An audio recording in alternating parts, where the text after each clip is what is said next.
السلام عليكم ورحمة الله وبركاته.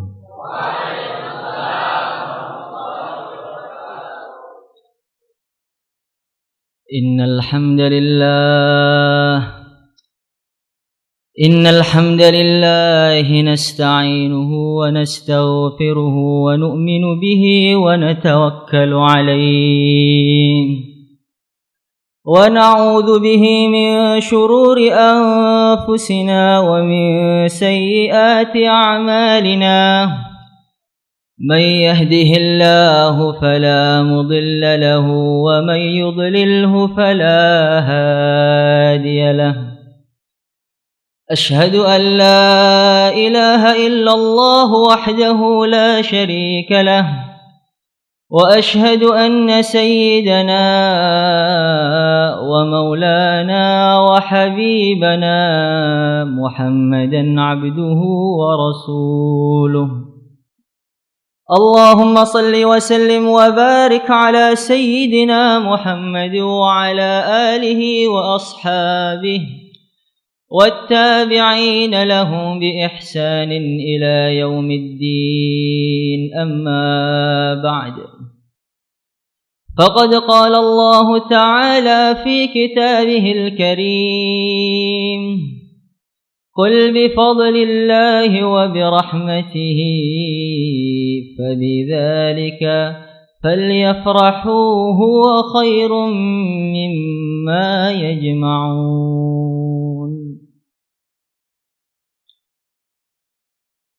Para ulama, para hadirin, para ustadz, akramakumullah, rahimakumullah. Al-Imam Al-Allamah Ahmad ibn Muhammad Al-Qastalani dalam kitabnya Mawahib Al-Laduniyah, beliau menceritakan bahwa ketika Allah Subhanahu wa ta'ala menciptakan Nabi Allah Adam alaihi salatu wassalam, maka Allah memberikan sebutan kepada Nabi Allah Adam ini dengan kunyah Abu Muhammad. Maka Nabi Adam alaihi salatu wassalam pun bertanya kepada Allah Subhanahu wa ta'ala, "Ya Allah, lima kannaitani bi Abi Muhammad?" Ya Allah, kenapa engkau memberi sebutan aku, memberi kunyah aku dengan sebutan Abu Muhammad? Ada apa ini ya Allah? Apa hikmahnya ya Allah?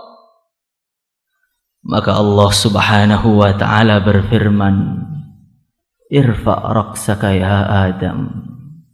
Angkat kepalamu wahai Adam. Maka Nabi Adam alaihi salatu wassalam pun mengangkat kepalanya. Beliau melihat ke atas.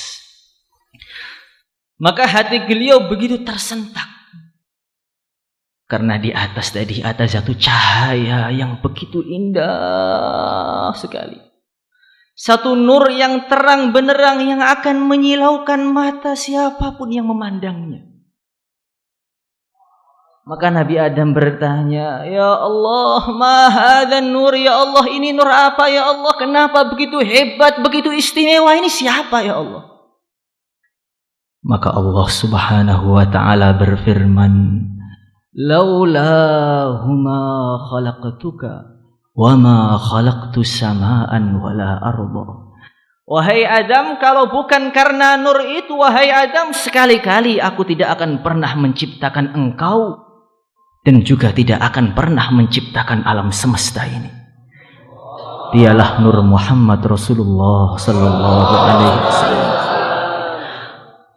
Para hadirin yang dimuliakan oleh Allah Subhanahu wa ta'ala, begitu tingginya derajat Rasulullah sallallahu alaihi wasallam di sisi Allah Subhanahu wa ta'ala, hingga pada hari kelahiran Nabi, Allah Subhanahu wa ta'ala berfirman, "Iftahu abwabal jinani kulliha wa abwabas sama." Wahai para malaikat-malaikatku, kalian buka seluas-luasnya seluruh pintu-pintu yang ada di langit. Buka selebar-lebarnya semua pintu-pintu surga pada malam yang mulia ini. Maka malaikat pun penjaga-penjaga langit membuka pintu-pintu raksasa yang ada di langit pertama, kedua, ketiga, dan selanjutnya. Surga Aden pun dibuka, Jannatul Ma'wa dibuka, surga Firdaus, Illiyin, Darussalam, Darul Khulad, semua dibukakan pada malam kelahiran yang mulia baginda Nabi Muhammad sallallahu alaihi wasallam. Sehingga tampak bagaimana keindahan surga saat itu. Pada hari itu Allah Subhanahu wa ta'ala menambahkan, memberi hadiah kepada matahari tambahan cahaya, tambahan nur, sehingga bumi menjadi terang benderang sebagai penghormatan hari kelahiran Rasulullah sallallahu alaihi wasallam. Bintang-bintang yang ada di langit pun seakan tidak mau kalah. Makhluk-makhluk luar angkasa yang begitu besar, laksana raksasa-raksasa ini turun meninggalkan langit menuju ke bumi, seakan mereka ingin melihat lebih dekat bagaimana kelahiran Rasulullah sallallahu alaihi wasallam. Dari langit pertama sampai langit ke bumi dibentangkan satu sutra putih, seakan sebagai tanda bahwa hari ini adalah hari besar. Hari ini adalah hari mulia, hari ini adalah hari yang teragung sepanjang sejarah. Sayyidah Aminah radhiyallahu taala anha, ibunda Nabi Muhammad sallallahu alaihi wasallam, hati beliau begitu berkecamuk, campur aduk antara rindu, cinta. Beliau begitu takut apa yang akan terjadi kepada anak saya. Huru hara apa yang akan terjadi kepada bumi ini, apa yang akan menimpa alam semesta ini. Di tengah beliau benar-benar bingung, tiba-tiba dari langit turun wanita-wanita yang begitu indah sekali. Dari langit turun wanita-wanita yang begitu cantik, mempesona, seakan-akan mereka ini adalah bidadari-bidadari yang baru saja turun dari surga. Maka wanita tadi membawa aroma yang begitu wangi, semerbaknya sampai meliputi alam semesta. Sayyidah Aminah pun bingung, dari mana wanita-wanita ini? Siapa mereka? Kenapa mereka bisa tahu tentang kelahiran anakku? Bukankah aku telah menyembunyikan kelahiran ini? Dari mana mereka bisa tahu? Maka wanita tadi senyum. Tuan, kenal saya? Saya ini adalah calon istri dari bayi yang akan lahir ini. Saya ini adalah Sayyidah Maryam Al-Batul, samping saya ini Asiyah Imratu Fir'aun, dan di sekitar kami ini adalah bidadari-bidadari dari surga. Allah Subhanahu wa ta'ala izinkan kami untuk menghadiri acara kelahiran suaminya. Siapakah Sayyidah Maryam? Orang yang benar-benar menjaga kesucian dirinya, benar-benar menjaga kesucian dirinya sampai pintu kamarnya lapis menjadi 7. Wa Maryam ibnata Imran allati ahsanat farjaha fanafahna fihi min ruhina. Karena Maryam ini benar-benar menjaga kesucian dirinya, maka Allah Subhanahu wa ta'ala balas dengan balasan yang serupa. Terlahirlah dari beliau satu bayi suci yang nanti akan memimpin huru-hara akhir zaman, yang akan menghancurkan kebatilan, yang akan memukul mundur kemungkaran, yaitu Nabiullah Isa alaihi salatu wassalam. Siapakah Asiyah Imratu Fir'aun? Dialah orang yang benar-benar menjaga imannya. Begitu mantap keyakinannya, begitu kuat pendiriannya, walaupun beliau tinggal di tengah-tengah kerajaan Fir'aun, tapi sedikit pun tidak pernah bergeming. وَضَرَبَ اللَّهُ مَثَلًا لِلَّذِينَ آمَنُوا امْرَأَةَ فِرْعَوْنَ إذ قالت رب ابن لي عندك بيتا في الجنة ونجني من فرعون وعمله ونجني من القوم الظالمين. Mereka ini adalah orang-orang hebat. Mereka ini adalah wanita-wanita istimewa, ratu-ratu di surga, istri-istri Rasulullah sallallahu alaihi wasallam. Bukan wanita biasa. Bukan wanita sembarangan. Bukan wanita-wanita yang sudah hancur hatinya hanya karena gombalan-gombalan palsu. Hadirin yang dimuliakan oleh Allah Subhanahu wa taala. Sudah semakin dekat kelahiran yang mulia baginda Nabi Muhammad sallallahu alaihi wasallam. Maka Allah Subhanahu wa taala mengirimkan 3 malaikat. Malaikat pertama membawa satu guci putih, begitu indah, di dalamnya ada air suci yang nantinya akan digunakan untuk memandikan Rasulullah sallallahu alaihi wasallam. Malaikat yang kedua membawa bejana yang terbuat dari emas. Malaikat yang ketiga membawa lipatan-lipatan sutra yang di dalamnya ada stempel kenabian. Ketika di detik-detik kelahiran Rasulullah sallallahu alaihi wasallam, maka turun dari langit sekelompok burung-burung ajaib yang patuknya terbuat dari batu zamrud, sayapnya terbuat dari batu yakut. Mereka begitu gembira turun dari langit ke bumi dengan menghempas-hempaskan sayapnya hingga menutupi biliknya Sayyidah Aminah radhiyallahu taala anha. Terpancarlah dari tubuh Aminah satu sinar. Terpancarlah dari tubuh Aminah satu cahaya. Cahaya tadi menyebar hingga meliputi seluruh dunia. Romawi pun tampak jelas dari Mekah pada malam itu.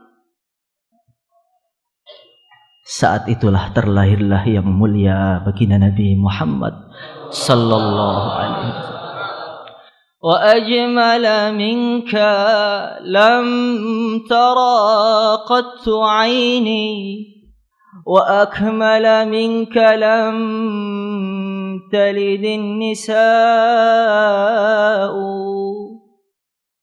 Ya Rasulullah sallallahu alaihi wasallam, tidak pernah kedua mataku ini memandang orang yang seindah engkau ya Rasulullah. Tidak pernah kedua mataku ini melihat orang yang sesempurna engkau, yang menyejukkan hatiku seperti engkau ya Rasulullah.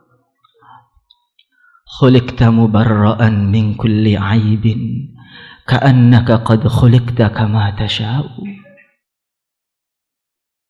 Maka malaikat yang pertama langsung mengambil Rasulullah sallallahu alaihi wasallam, kemudian memandikannya dari air suci 7 kali. Setelah beliau dimandikan, disestempel di punggung belakangnya, tawajjah haitsu syi'ta fa innaka mansur.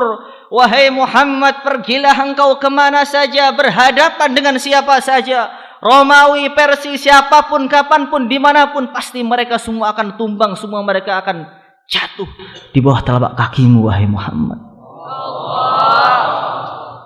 Setelah disestempel kenabian, langsung diselimuti dengan limut sutra, dan beliau diletakkan di antara kedua sayap malaikat tadi. Pandang ke atas. Dari atas langit tampak satu mendung raksasa, yang dari mendung tadi memancarkan satu sinar yang begitu indah sekali. Suara mendung tadi begitu bergemuruh, terdengar ringkikan-ringkikan suara kuda, terdengar suara hempasan-hempasan sayap. Mendung yang penuh nur tadi turun dari langit sampai ke kamarnya Sayyidah Aminah radhiyallahu taala anha.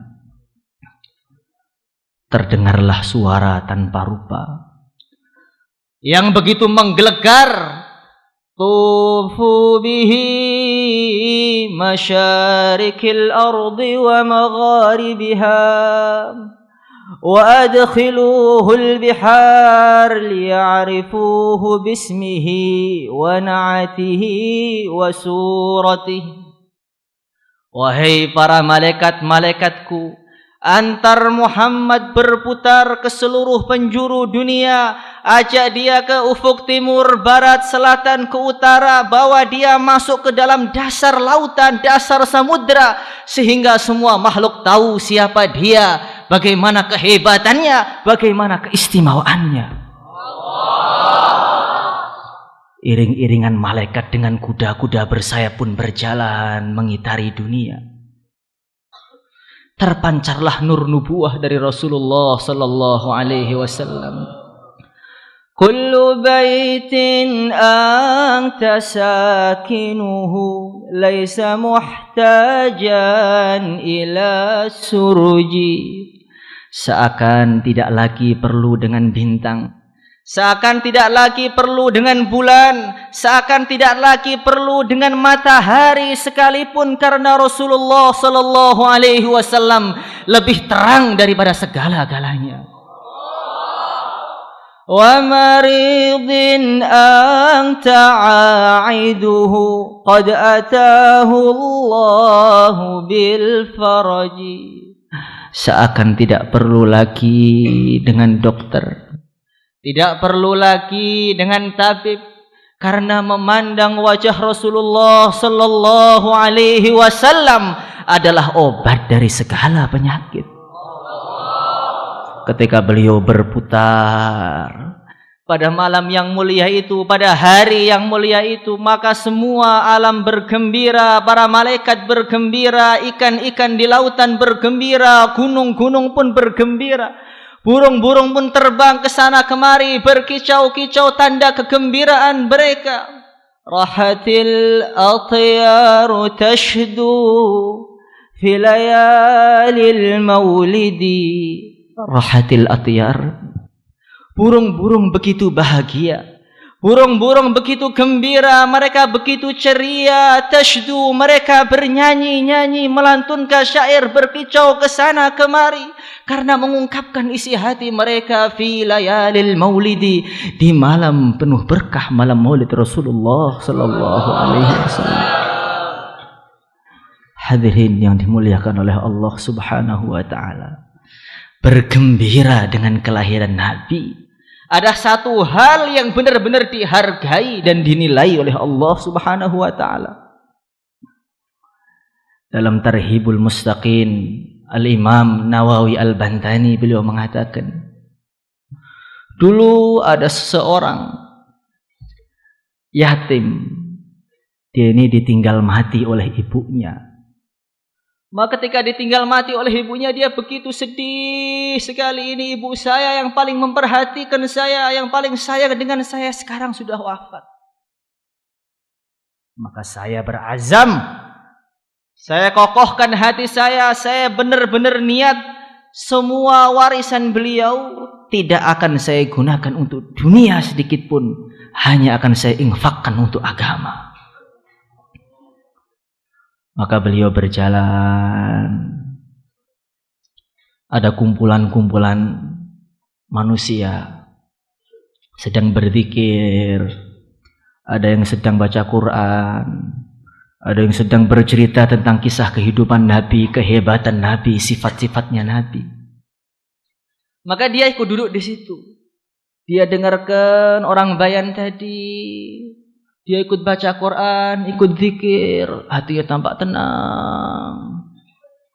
Ini acara apa ini? Maka orang-orang mengatakan ini acara 12 Rabiul Awal, peringatan Maulid Nabi Muhammad sallallahu alaihi wasallam. Setelah beliau tinggalkan acara tadi, tidur. Maka beliau bermimpi seakan-akan hari kiamat telah datang. Maka dia melihat orang-orang yang ada di neraka, melihat orang yang sedang dihisab, melihat orang yang disirat, melihat orang yang di mizan. Keadaan begitu genting sekali. Saat itu dia sudah duduk di surga. Maka dia melihat surga-surga sekitar itu, ada surga yang begitu indah. Ada surga yang istananya tadi lebih megah, lebih sempurna, lebih enak dipandang daripada surga dia. Dia langsung berdiri, mau masuk ke surga yang lebih indah tadi. Sampai di depan pintu maka ditahan oleh malaikat. Maaf Tuhan, ini bukan bagian kamu. Bagian siapa? Ini adalah istana khusus yang Allah hadiahkan, Allah khususkan, Allah berikan hanya untuk orang-orang yang menginfakkan hartanya pada hari Maulid Rasul Muhammad sallallahu alaihi wasallam. Ini bukan bagian kamu. Ini orang-orang yang bikin acara Maulid saja yang dapat istana ini. Maka dia langsung bangun dari tidurnya, semua harta warisannya diberikan pada acara Maulid Rasul Muhammad sallallahu alaihi wasallam. Maka pada malam yang mulia ini bagaimana kegembiraan kita, bukan kegembiraan biasa, tapi kegembiraan yang menimbulkan amal, kegembiraan yang menimbulkan perjuangan, kegembiraan yang menimbulkan dakwah. Bagaimana mulai malam ini yang biasanya enggak tahajud, bagaimana malam ini tahajud? Yang punya harta diinfakkan hartanya. Bagaimana? Insyaallah. Yang enggak punya apa-apa, bantu temannya, cucikan bajunya. Sehingga kita berharap dengan kegembiraan kita pada malam ini, Allah Subhanahu wa taala memandang kita dengan pandangan kasih sayang. Insyaallah. Siap? Mungkin itu saja yang saya sampaikan, kurang lebihnya minta maaf. Wassalamualaikum warahmatullahi wabarakatuh.